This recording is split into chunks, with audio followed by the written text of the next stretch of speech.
The saga begins at the precipice of annihilation. Skeleton soldiers march across the battlefield, only to be wiped out by a golden magic tree. At its head stands an angelic mage commanding the army, while humans armed with basic swords push back the undead horde. The human soldiers fall one by one, only for the saint to fire arrows infused with fairy dust, each shot restoring life to the fallen. Revived, the humans rise again, closing the gap against the undead and slowly turning the tide. The transcendent castle of Azrael has been shattered. The dragon lord Viera has fallen silent. The great underwater citadels have been breached. Amidst this collapse, only the fortress of Death Hold remains standing. Inside its darkened halls, Leonis Magnus, the undead king and the strongest of the demon lords, faces the end of his era. He wishes to annihilate all of the attackers.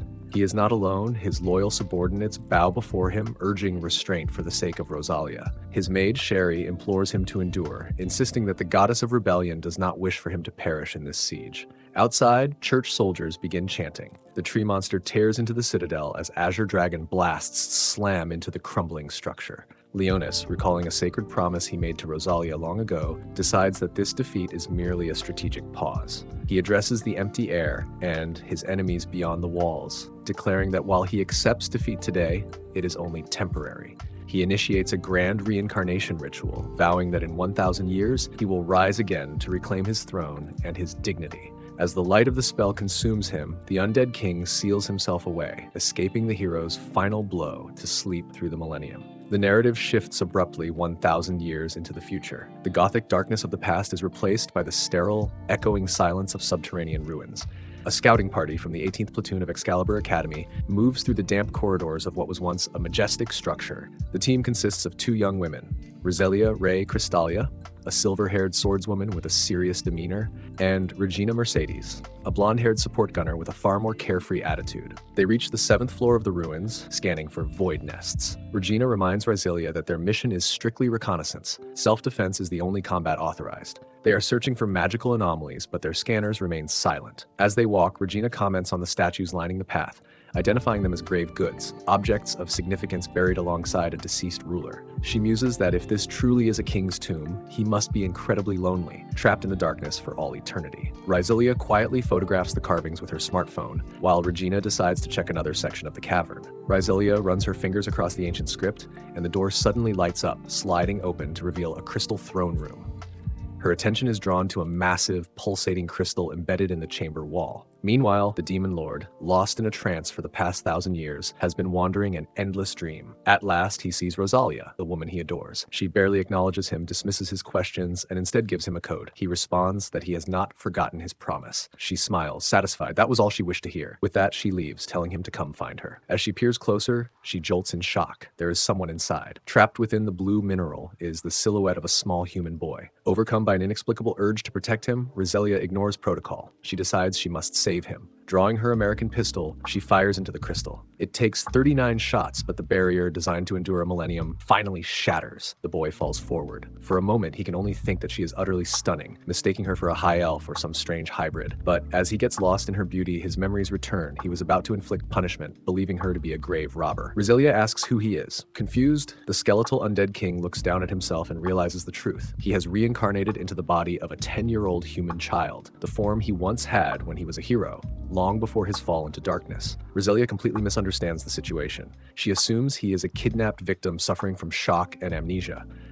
Leonis blushes under her intense gaze as she checks him for injuries.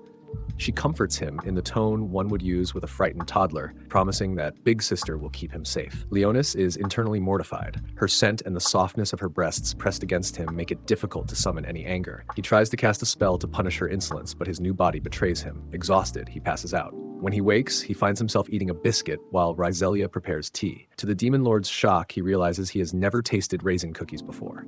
He begrudgingly admits that the rations of this era are far superior. He is disgusted with himself for enjoying the charity of a human girl, even as he finds this soft woman dangerously attractive. Riselia introduces herself as a member of the 7th Assault Garden of Excalibur Academy. The terms mean nothing to Leonis. He gives his true name, Leonis Magnus, expecting awe, reverence, or fear. None comes. Instead, Riselia beams and calls the name Adorable, immediately shortening it to Leo. Leonis realizes with horror that his fearsome legend has not survived the passage of time. He is no longer a terror of history, just a forgotten relic. Seeking information, Leonis asks the date, expecting the year 1447 of the Holy God. Riselia corrects him. It is the year 64 of the unified human calendar. The confirmation is undeniable. 1,000 years have passed and the world he knew is gone. When he asks about humanity's enemies, she mentions the Voids. Leonis has never heard the term. Riselia explains that Voids are enemies of humanity that appeared 64 years ago, mysterious creatures of nothingness that emerged from ruins. Their conversation is cut short by a violent tremor. A void manifests nearby, a hulking, ogre-like creature unlike anything from Leonis's era. Riselia engages it, activating her weapon, Drag Howl, a piece of magical technology that fires concentrated energy blasts. Against the void's regenerating hide, however, it proves ineffective. Leo tries to help and immediately trips, his small body unable to keep up. Riselia steps in front of Leonis, trying to shield him. She vows to protect him, a declaration that stirs a strange sensation in Leonis's chest. That's when Regina steps in, defeating the monster in 3 shots. Regina asks who the kid is, but there's no time to explain. She calls her weapon a holy sword, but Leo has never seen a sword like that before and wonders if it's some form of magic. As Leonis and Riselia flee, while Regina holds back the void. They escape what was once his fortress, only for another ogre-class void to emerge. Leonis watches as Riselia fights bravely, but futilely. The void is too strong for their weapons. He tries to step in with magic, but it's too late. Riselia is struck by a devastating blow, thrown aside, left bleeding and nearly dead on impact. Seeing her fall triggers something within Leonis. Even in her final moments, she's worried about him, telling him to run. Her hand trembles as he catches her, holding her small, fragile body. He remembers being in the same position, betrayed, impaled, dying, and how it was Riselia who saved him then.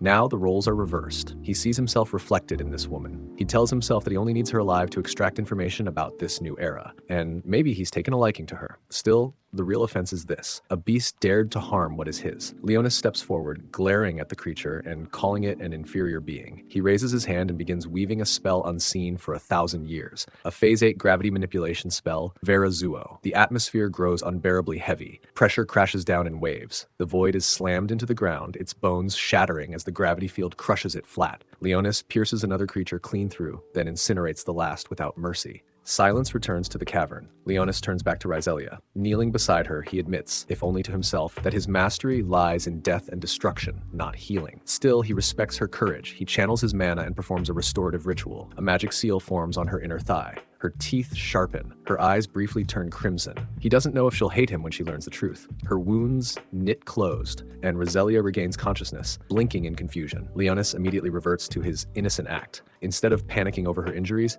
she throws her arms around him in a tight hug. He claims, poorly, that he healed her with sorcery, a term she doesn't recognize. She assumes it's some kind of holy sword technique. He explains that he was scared, closed his eyes, and when he opened them, the monster was gone. She accepts it. Riselia explains that holy swords are manifestations of the soul, humanity's power against the voids. Some holy swords grant healing abilities, even though she hasn't awakened one yet. Leonis realizes magic has vanished from this world entirely, replaced by soul-based technology. He decides to let her believe the lie. For now, it protects his identity. Regina soon rejoins them, having survived her own fight. When she asks what happened to the void, Leonis lies and says it just walked away. She buys it. The group prepares to evacuate the ruins. As Leonis wraps his arms around the girl who saved him, Regina finally introduces herself to him. Mid-sentence, she notices his eyes drifting toward her chest as it bounces with the motion. She calls him incredibly lewd for his age. Leonis blushes furiously as Regina laughs and keeps teasing him, offering a free show. Riselia snaps at her to stop before he grows up a pervert. Regina counters that all men are perverts anyway. Hovering high above the land is a colossal structure, a city of metal and light suspended in the sky. Riselia introduces it as the 7th Assault Garden, humanity's last stronghold and the castle of the Holy Swordsman. The episode begins with a harrowing flashback to Riselia and Regina's childhood. The atmosphere shifts abruptly as the sky darkens, not with clouds, but with a vast swarm of voids descending upon the city. While citizens huddle together in safety bunkers, the two girls struggle to keep a brave face as their world crumbles around them. A young Riselia speaks with her maid, Regina. Riselia expresses anxiety about the coming battle, but Regina reassures her mistress, pointing out the sheer number of knights deployed to defend the city. Trying to steady herself, Riselia reminds Regina of her family's proud lineage. She speaks with confidence about her mother and sisters, renowned knights who have never known defeat. Riselia shares her own aspirations. She has been accepted into the academy next week, and she is determined to be blessed with a holy sword so she can fight alongside her family. But suddenly, the bunker lights flash red. Panic erupts. A crying Riselia tries to rush outside, insisting she must fight, even if she's useless, because she knows deep down that her family will not return. To calm herself, she clings to mundane details. Her father's strict insistence that she finish a stack of books, her sister Diana sewing a dress for her social debut, and her sister Eunice teaching her special techniques. She even thinks about the pumpkin pie her mother promised to bake for the Academy's opening ceremony. The memory turns into a nightmare the next morning. The bunker doors open to reveal devastation. The voids have overwhelmed the city. Her family is dead. Their nation has fallen. The illusion of safety shatters as Riselia realizes the adults lied to protect her, promising everything would be fine when annihilation was inevitable. The flashback ends with Riselia's resolve hardening. She survives in a ruined city she now feels duty-bound to protect, swearing never again to rely on comforting lies. The narrative shifts back to the present, aboard the massive structure known as the 7th Assault Garden. He marvels at the architecture, struggling to comprehend how humanity could construct such a colossal artificial island. Riselia explains that it is a megafloat, a mobile city that traverses the oceans with the sole purpose of locating and eradicating void colonies. Riselia and Regina bring Leonis to the intake center. The officials confer with Riselia about his status. Because he was discovered in the ruins without identification, he is classified as a refugee. Furthermore, since he healed Riselia, they assume he has already awakened a holy sword with restorative properties. Riselia theorizes that his holy sword manifested from his kind heart. Leonis is internally baffled by the terminology and asks what a refugee is. Riselia explains that refugees are those displaced by the voids, and the Academy offers them shelter in exchange for service. Seeing this as a convenient cover, Leonis agrees. While Regina heads off to shop for food and Riselia handles the paperwork, Leonis finally has a moment alone to assess his situation. He is furious.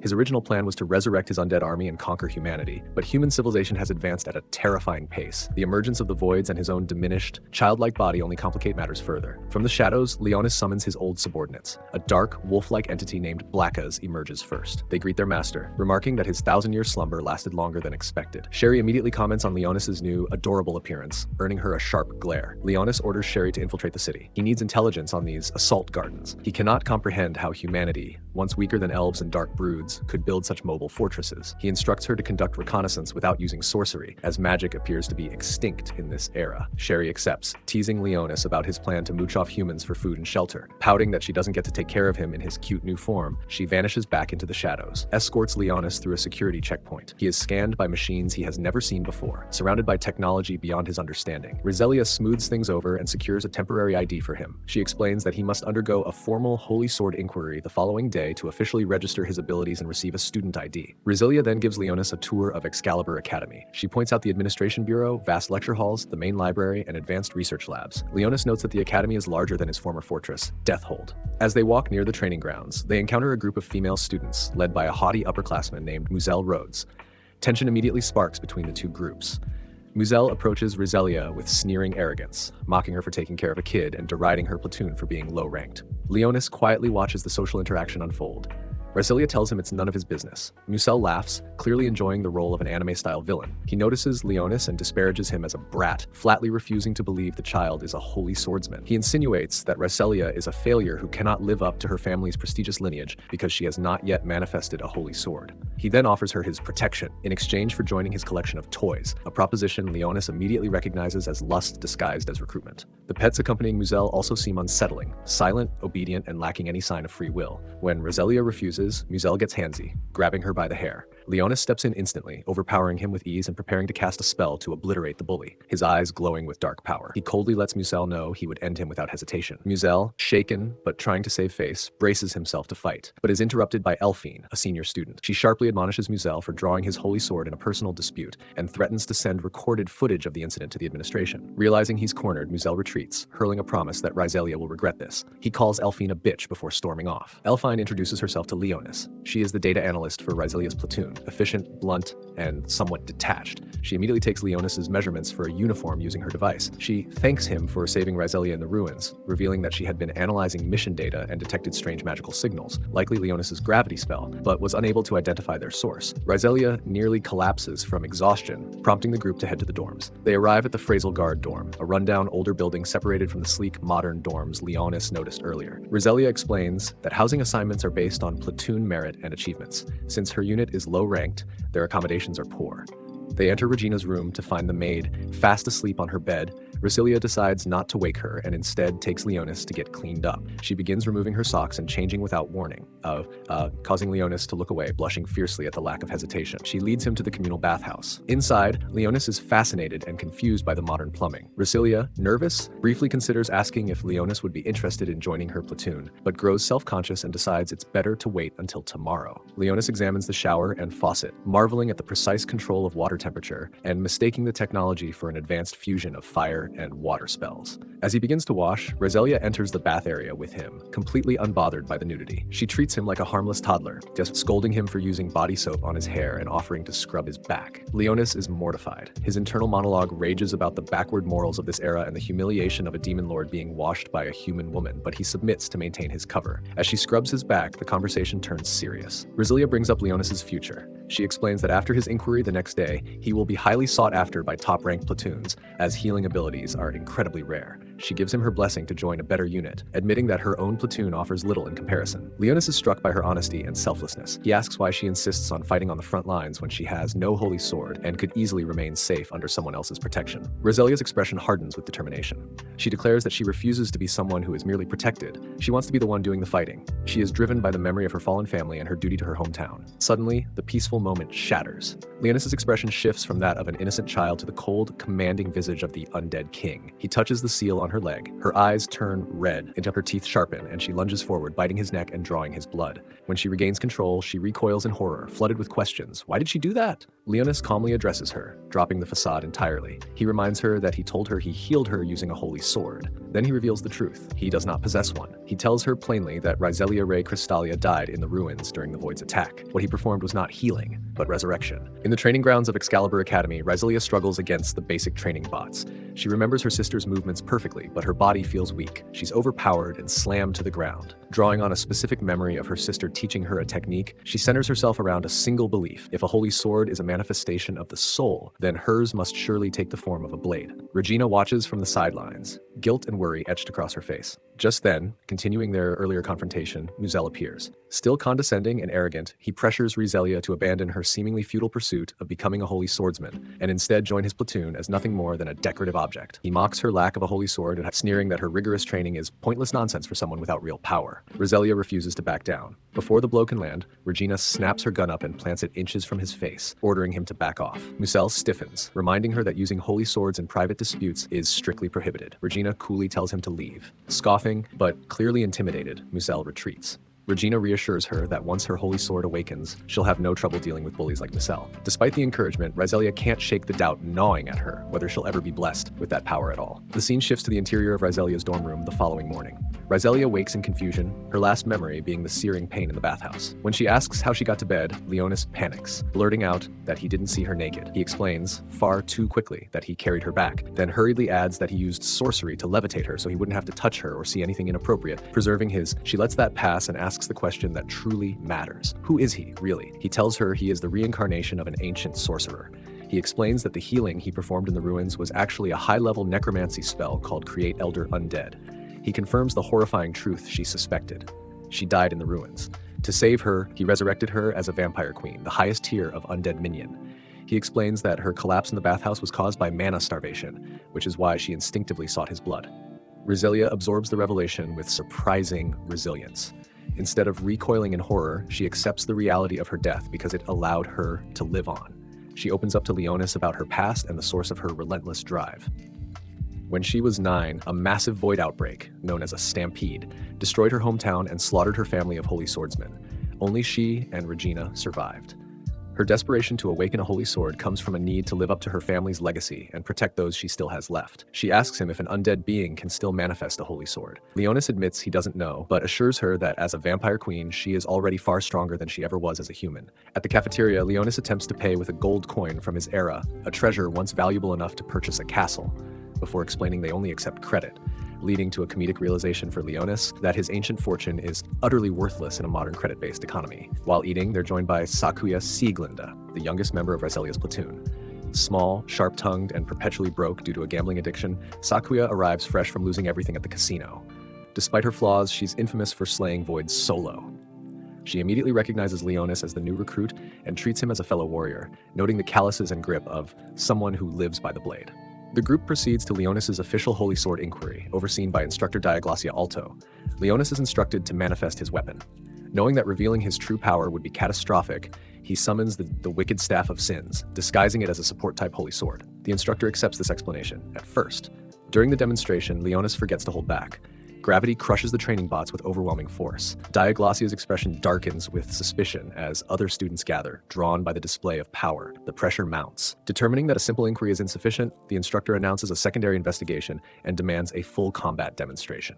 Things escalate when Muzel Rhodes interrupts the proceedings. Still nursing his grudge, he volunteers to serve as Leonis's opponent for the inquiry, loudly claiming he's the most qualified to conduct the test. Leonis doesn't mind at all, casually remarking that he can fill in for the trash. The remark immediately sets Muzel off. Yet again, the brat is being rude. No matter, he plans to crush him. Muzel summons his holy sword, Dominion Iron Fist, accompanied by 4 female students who function as living extensions of his weapon. Riselia protests that it isn't fair, but Leonis doesn't care in the slightest. The sheer audacity of Muzel getting away with this makes the crowd uneasy, yet the instructor allows the duel to proceed. Riselia insists on fighting as well, declaring herself Leonis's guardian. After some hesitation, the instructor allows it. Muzel laughs openly. To him, Riselia fighting alongside the boy is nothing but a handicap. She's weak, always has been. He agrees to the arrangement, but only under one condition. If Riselia loses, she joins his pets. The demand makes no sense, carries no authority, and offers nothing in return if he loses. But anime logic prevails, and the condition is accepted. The battle begins. Almost immediately, it becomes clear that Muzel is outmatched, though he doesn't realize it yet. Riselia steps forward, her movements sharp and decisive. Her speed and strength far exceed her former human limits, the result of her vampiric transformation. Muzel recoils in shock and screams for his toys to attack Leonis. Leonis responds instantly. Using a shadow-based technique reminiscent of the Nara clan's jutsu, he restrains them just long enough to redirect their momentum, tossing them aside without excessive force. Riselia continues pressing forward, overpowering the girls one by one. She openly calls Muzel out, accusing him of hiding behind others while refusing to fight himself. Even spectators who ignored his behavior before can no longer deny it. Regina arrives at the stadium mid-fight, having overslept. She freezes in confusion as she takes in the scene. A violet aura locks her body in place, freezing her mid-step. With a cruel sneer, he leaves her immobilized and turns his attention to Leonis, calling him the real annoyance. That moment breaks something open inside her. Seeing Leonis in danger, Riselia's resolve surges. That desire condenses into blinding light, and at last, her soul answers. Her holy sword awakens. A sleek, blood-red blade manifests in her hand. With a single decisive strike, she shatters Dominion Iron Fist, overwhelming Muzel completely and forcing his surrender. She thanks Regina and Leonis, then quietly asks Leonis to train her, acknowledging her new status as his minion. Leonis agrees without hesitation, pleased to have gained such a powerful servant. Later, the platoon celebrates both Riselia's awakening and Leonis's official induction into the 18th platoon. They debate the name of her new holy sword, settling on Swishing Slasher. For now, though Regina insists Bloody Sword is far more fitting. The discussion shifts to living arrangements. With no spare rooms available, every girl offers to let Leonis stay with her. Regina promises homemade treats and cookies. Sakuya points out she's rarely home, meaning Leonis would have the room to himself. Elfin calmly offers academic support and structured study sessions. Leonis is completely overwhelmed, unsure who to choose. Riselia insists he stay with her. The two awkwardly devise excuses to justify it. After all, Riselia needs his blood, and she'd rather not explain to her friends that she's technically dead. Later, Leonis visits Elfine to complete his registration. She explains her holy sword, the Eye of the Witch, which specializes in data manipulation. She also reveals her past. Once the strongest attacker on a top-ranked team, her sword lost its offensive capabilities after she witnessed her teammates die, relegating her to a support role. While processing Leonis's data, she casually notes his report claims he has a cute face and an unfortunate habit of staring at women's chests. Leonis flushes red, denying it immediately. Still flustered, Leonis borrows a tablet to study a world map. Comparing modern void outbreaks with ancient battlefields from his era, he realizes the voids are drawn to locations saturated with past magical conflict. In the shadows, Leonis consults Black Oz the Wolf, who reports on the city's power source, a massive subterranean mana crystal, similar to those once used by demon lords. Leonis finds the discovery intriguing. Later, Sherry returns from reconnaissance carrying donuts, cream puffs, and other snacks. Leonis eyes her suspiciously, hoping she wasn't just goofing off, but she delivers critical intelligence. There is no historical record of the Great War from 1,000 years ago. The heroes Leonis once fought have been erased from human history. Sherry teases Leonis about Riselia, calling him a dumb demon lord for ignoring her feelings. Leonis insists she's simply destined to be his right-hand woman. Sherry scoffs, realizing with irritation that she's apparently been stuck in the friend zone for 1,000 years. Back at the dorm, Leonis accidentally turns around as Riselia is changing. She doesn't react at all, completely unbothered, leaving Leonis far more shaken than she is. The setting is a jagged quarry, a place of industry and exhaustion, where a village elder expresses his profound gratitude to a man who appears to be the paragon of justice. This man is the legendary hero, Sir Leonis, The elder laments the shortage of workers and the terror inflicted upon them by a marauding gargoyle, but his voice carries a newfound hope because a hero of the Holy Sword has arrived to intervene. Leonis, standing tall and draped in the mantle of his station, dismisses the praise with a stoic sense of duty. The elder continues to heap admiration upon him, noting that while the other 6 great heroes are preoccupied with the glamour and safety of the imperial capital or the holy city, Leonis is the only one willing to venture into the desolate fringes of the world to slay monsters for the sake of the common folk. In a moment of strange foreshadowing, Leonis muses that capturing and training a monster might actually be a fascinating endeavor. However, the atmosphere of respect is a thin veil for a deadly conspiracy. As Leonis ventures deeper into the quarry to locate the gargoyle, the trap is sprung. High-ranking officials and soldiers, those who should have been his staunchest allies, watch from the shadows with cold, calculating eyes. They orchestrate a brutal ambush, bringing the hero down not with honor, but with overwhelming force and treachery. The conspirators note with a sense of relief that Leonis no longer poses a threat to their master's hidden agenda. They mock his recent eccentricities, his talk of taming monsters, and conclude that his reputation with the crown and the public is now worthless. They see him as a lost cause, someone who couldn't be bribed with status or gold, and therefore someone who had to be eliminated. As Leonis lies dying, bleeding out onto the cold stone of the world he saved, a presence manifests before him. It is a divine, yet melancholic figure who observes the cruelty of his fate. She remarks that he likely knew it was a trap but walked into it regardless. She speaks of the commonality of this tragedy, the savior of the world murdered by the very people he protected. She questions if he harbors any hate for those men and the ones they follow as they betrayed you. He urges him not to hate his executioners, suggesting that their betrayal doesn't necessarily make them evil, but rather products of a flawed world. She honestly can't believe he really could not be mad about this. When she asks if he believes the world is just, Leonis's response is one of cold pragmatism. He believes the world simply is what it is. Impressed by his resolve, the woman declares her intention to rebel against this world and asks Leonis to join her. She confesses that she has had her eye on him for a long time, finding heroes to be exceedingly boring, and asks him to belong to her. This pact marks the birth of the Demon Lord. The narrative shifts abruptly to the present day, 1,000 years later. Leonis, now reincarnated in the body of a young boy, awakens in his dormitory. His primary mission remains the restoration of the Demon Lord army and the search for the woman from his past, Riselia. He is startled awake by his newly turned vampire minion. Leonis explains the metaphysical mechanics of their bond, pointing to a glowing mark that denotes his authority and her subservience. This mark allows him to force obedience, making it easy for him to rouse her from sleep. Riselia is initially flustered, realizing that her new status as a minion means she must follow his every command, even tasks she considers dirty. Leonis tries to say he would never do that, and she is relieved, reminding herself of his gentlemanly behavior during their previous encounter in the bath. But he doesn't let her off the hook and suggests she behave more like a lady in return. He confronts her about the fact that she drank his blood while he slept. Riselia sheepishly admits to it, explaining that her bloodlust was difficult to control in the middle of the night. Leonis, acting with the wisdom of an ancient ruler, forgives her but insists that she ask for permission next time. Their morning is interrupted by a communication from Elfine. She informs them that an emergency strategy meeting has been called, despite it being a scheduled day off. She finds the timing suspicious, noting that a marine survey team has gone missing and their data hasn't been uploaded to the central database. She promises to keep Leonis and Riselia updated as she investigates further. Riselia, energized by her midnight snack of Leonis's blood, decides she wants to spend the day training. She asks Leonis to whip her into shape, a request he accepts with a playful smirk. The scene transitions to the high-stakes environment of the 7th Assault Garden's command center. The atmosphere is thick with tension as military officials review the disappearance of the 13th Platoon near a location known as Anchor Number 4. All hands are presumed lost. The commanders express frustration over the timing, noting that these disasters always seem to occur when the High Commander is away at the capital. They analyze the last bits of data received before the signal went dark, which showed a spike in void activity that vanished in a mere 3 seconds. This speed is unheard of, leading some to speculate that the sensors malfunctioned. However, underwater images reveal something far more disturbing: blurry, root-like structures that don't match any known vegetation in the Imperial database. A debate breaks out among the advisors. Some fear it is a Void Lord, a harbinger of a stampede, a catastrophic event that destroyed the 3rd Assault Garden 6 years prior. While some advocate for the passive approach of moving the city to safer waters, the prevailing military sentiment is one of aggression and revenge. They decide that since the void activity has currently ceased, a full relocation is premature. Instead, they order a reconnaissance mission involving the top 3 platoons to investigate the site and eliminate any small void hordes they find.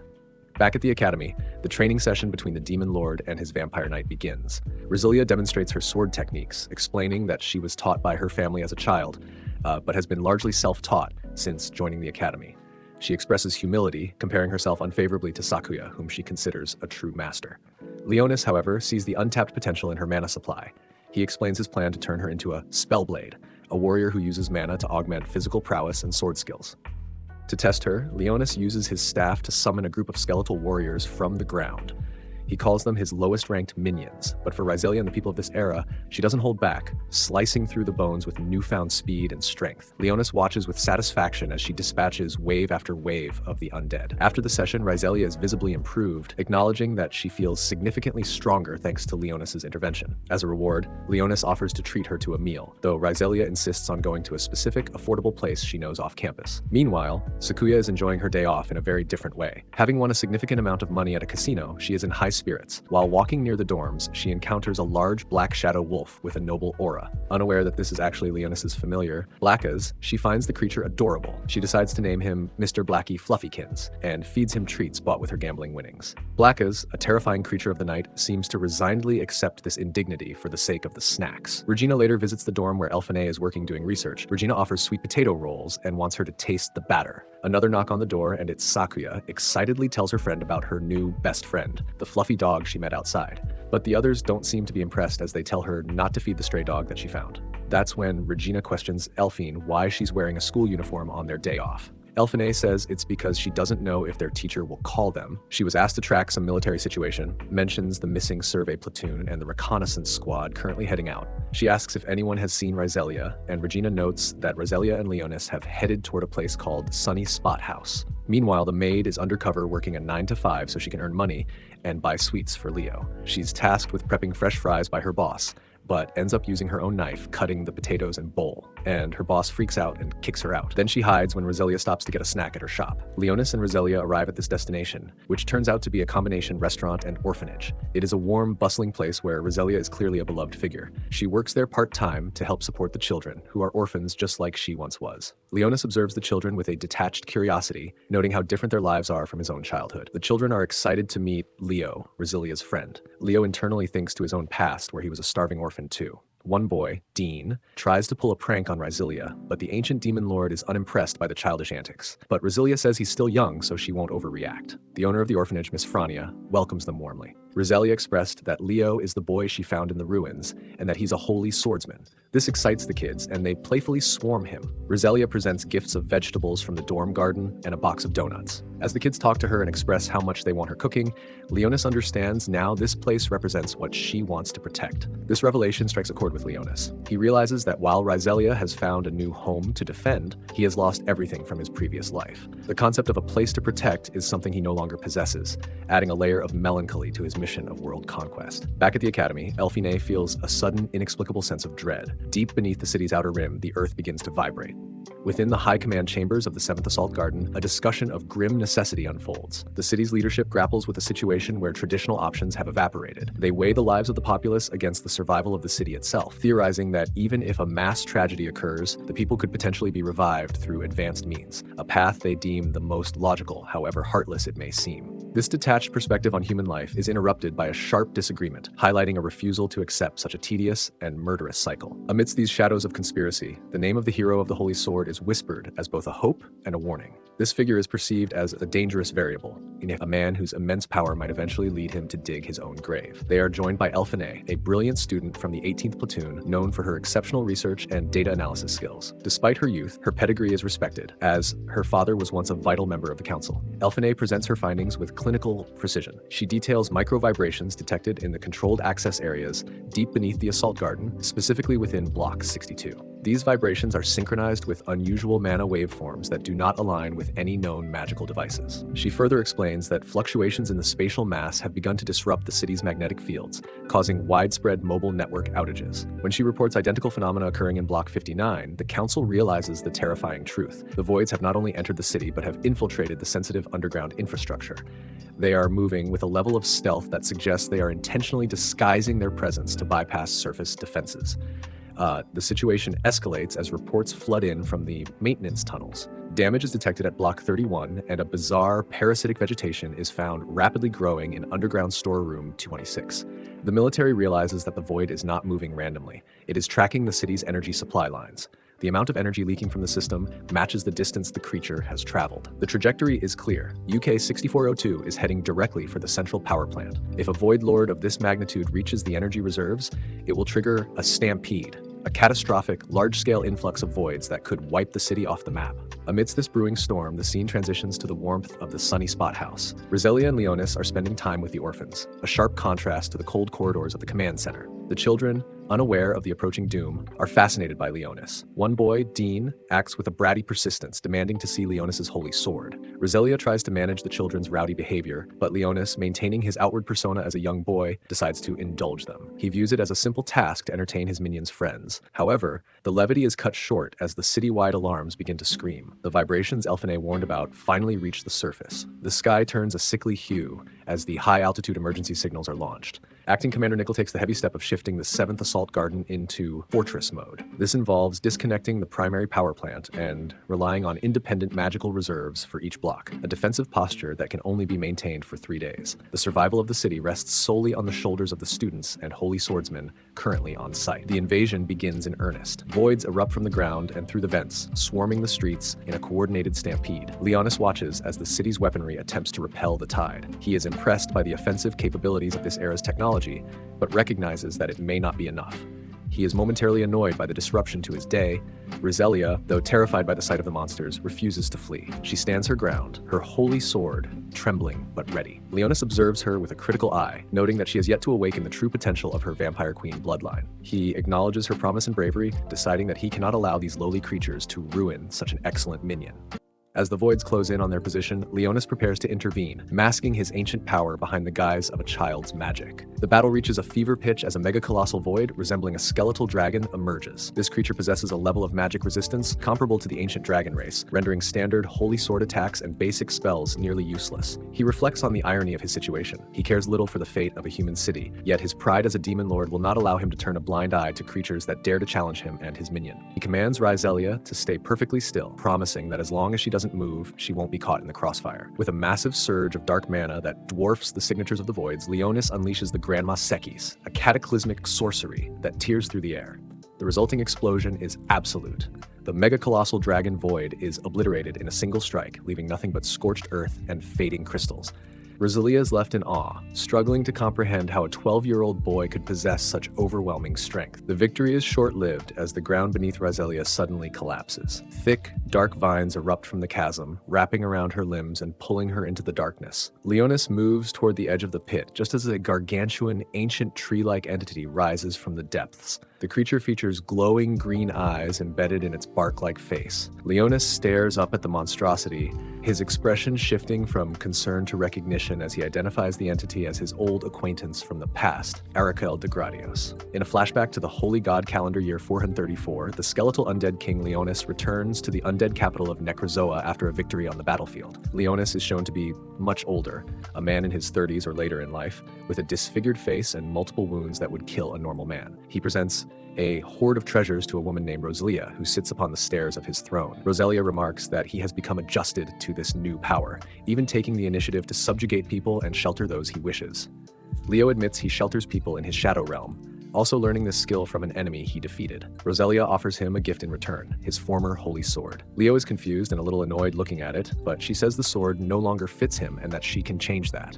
She has transformed it into the demon sword, Daneslave.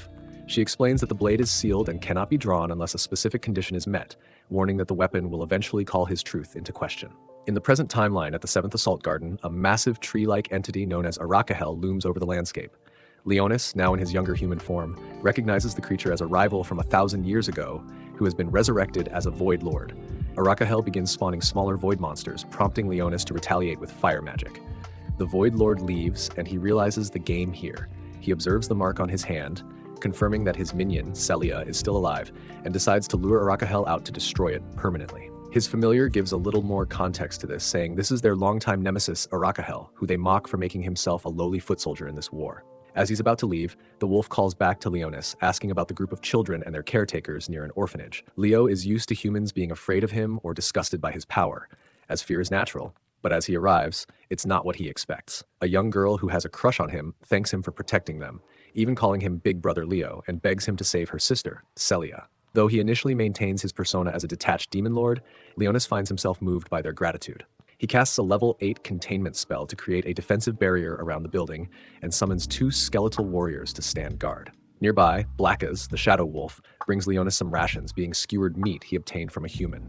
As Leonis eats, the 7th platoon is on a building fighting voids. Elfine tries to contact Celia and tell her and Leo to come to their location, but Leo informs her that Celia has been abducted by voids near the city's power plant. Leonis commands Elfine to track Celia's biosignature, using her Holy Sword's abilities, so he can go after her. Elfine tries to stop him as it's too dangerous and that he should wait for backup from another platoon, but Leo says there's no time. Elfine checks his sight and is amazed by the battlefield, asking if he really did all that. Leo says he did and that he'd explain later, but wants her to trust him. Elfine manages to use her abilities to track where Celia is, sub-level 10 of the heart of the power plant. Then, as Elfine is about to be attacked, the maid comes to save the day with her whip. She then hides behind a building, eating her donut, saying it's still easier than working at her job. Meanwhile, Leonis rides Blackas into the heart of the power plant. As they head to Celia's location, we get a crash course in Leo's past. Blackas finds it strange that Leo all of a sudden stopped acting like a demon lord, a point I find silly in the narrative of the anime, as Leo doesn't act evil. But still, the wolf questions him on why the maid is aiding humans. Leo explains she was originally an assassin who tried to kill him,